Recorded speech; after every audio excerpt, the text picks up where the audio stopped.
Okay, my tripod finger knocked that off the last one, so we'll just let it come to that not so gentle stop. But in dealing with space, I mean, every single time I'm doing these, my methodology is feed it in and figure out, you know, usually it's 2 and 2, and here they're facing off.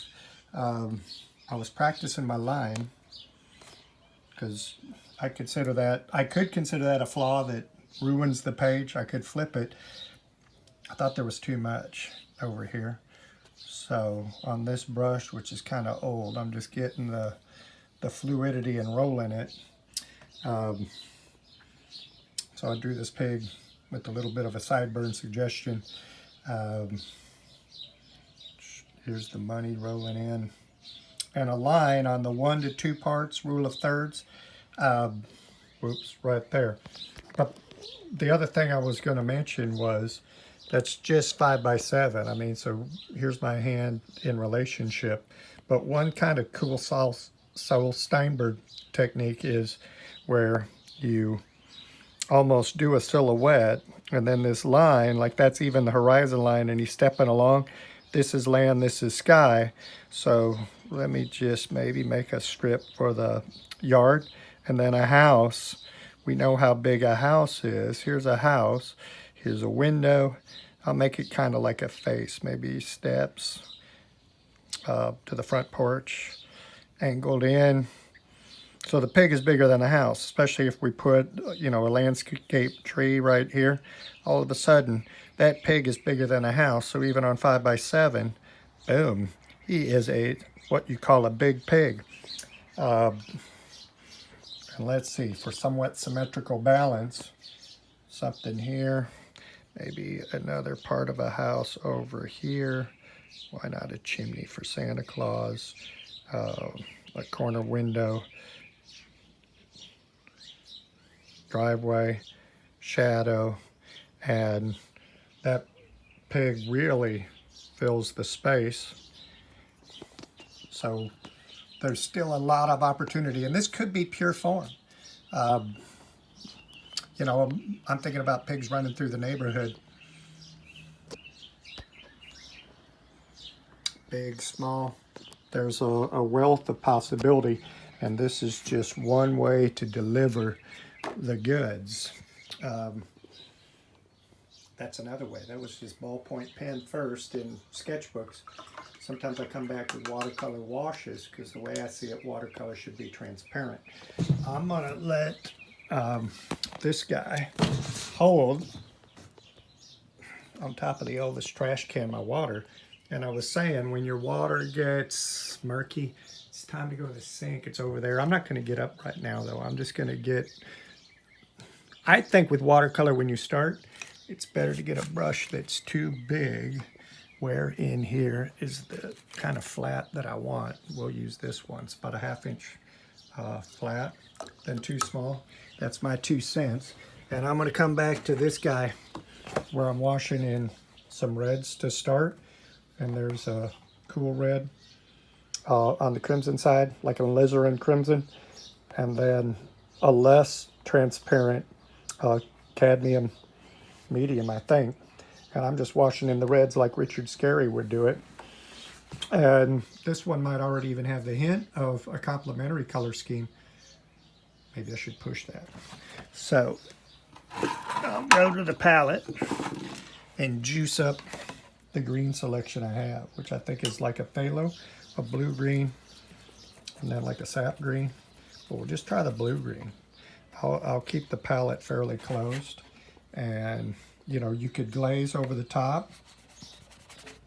You can do, I made the list, it's over here on the side. What were our 8 techniques? He could have green lips, and his face could be, you know, like backlit in a shadow. And we could repeat that color in other places and block it out. On this guy up here, I'm going to go to the more pinkish lavender side of the red. And a lot of times, remember on that mud, we'll add think that is some cadmium. We'll add these guys together. It said if you mix more than 3 colors, you're going to get mud. But if you do the layers, so let's just kind of layer here and build up. And if it were a painting, I'd feel that you'd have to cover up all the white. And you can go dark and you can add white back. But if it's watercolor, the white of the paper is your friend. And the white of the paper, let's just block that negative space in like this. It's the grass, it should be green. Well, and I know we can't get green once the red's down there. We could try yellow and blue and put green over the top. I wonder what we'll get. So you have a chance to experiment a little bit, but be thinking about those color harmonies too. The techniques that we practiced before that you can apply, right? Wet on dry, and then your washes, which are flat, variegated and graduated, or a gradient wash. You can do the dry brush drag. Let's see, as the pigment gets out, you can see that starting to drag. Let's add a little bit more pigment, but not a lot of water for a little bit more value. So if I want red grass, I'm an artist. There, we got the red texture going on with the dry brush drag. What else did we have, guys and girls? We had Wet and Wet, which is a lot of fun, where it can just bleed like raspa flavorings, puddles. Graded wash, I already said that, because I had that arrow, because I was trying to list them, and I forgot in glazes, which I was starting to do here. But on the puddles, let me show you something that is pretty cool, and I was set up for it, but now maybe I messed up. Nope. I've got a stencil here that's store-bought, and then I have a stencil somewhere else that's Ed Garcia made. And just when I sprayed the other day with spray paint, you can also use a toothbrush. So here's a toothbrush that's old, and it's been up here in the non-air condition, so it was breaking down. But you can do the splatters, which is kind of like puddles. So you get yourself some juice, and we'll keep it in red. And we'll load it up pretty heavy with the cadmium red. And usually I like to test it. Like I could test it here. Yep, that's pretty good. So like this guy's running through the mud with the splatters. Let's get this guy right there. And the Ed Garcia model, I think it's right here. Look at that. He took a magazine and he cut a figure out, and then he just stuck it on a file folder. He's been using it for some stamps and some other things in design. So you can make them, and that's kind of made in a crafty,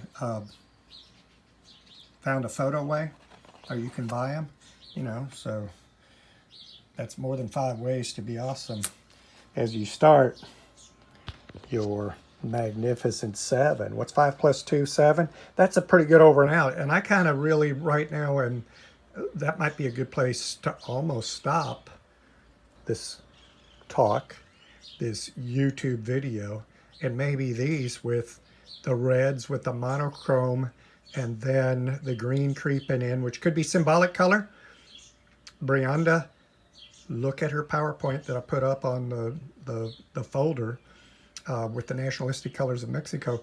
Could be Christmas colors. That's the Santa Clauser. But it's flat out complementary color scheming and dreaming. And I really hope you guys have some fun with this and, spread the joy. If you're at home, I mean, if Shannon Leonard wants to come up here and hang out and do some of this, I'm all for it. She gave me that number 5. If Kelly Leonard wants to help out, I better stop and I need to go wash the dishes. See you guys pretty soon, I hope, either through the digital highway or maybe we can shake hands at the grocery store one day soon.